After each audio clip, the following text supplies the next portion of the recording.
ফলত আমরা হ্যাঁ ভোটের মধ্য দিয়ে আওয়ামী লীগের যে বিচারিক প্রক্রিয়া শুরু হয়েছে সেটা আমরা শেষ করতে চাই। না ভোটের মধ্য দিয়ে ভারতের যে এস্টাবলিশমেন্ট এখানে ফিরিয়ে আনার চেষ্টা করা হচ্ছে।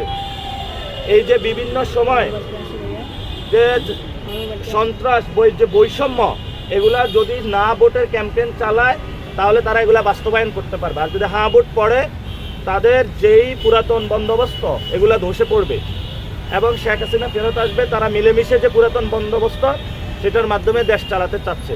এজন্য আমরা বলবো যে যদি ওসমান হাদির বিচার করতে হয়, যদি মুসাব্বিরের বিচার করতে হয়, যদি শাম্মা হত্যাকাণ্ডের বিচার করতে হয়, যদি খালেদা জিয়া যেভাবে ওনার উপরে অত্যাচার চালানো হয়েছিল এটা যদি বন্ধ করতে হয়, যদি বিএনপি জামায়াতের নেতাকর্মীদের উপরে অত্যাচার বন্ধ করতে হয়, যদি আমাদের দ্রব্য মূল্যের দাম কমাতে হয়, যদি বাংলাদেশটাকে শিক্ষা ব্যবস্থা স্বাস্থ্য ব্যবস্থা ঠিক করতে হয়, তাহলে হ্যাঁ ভোট প্রয়োজন।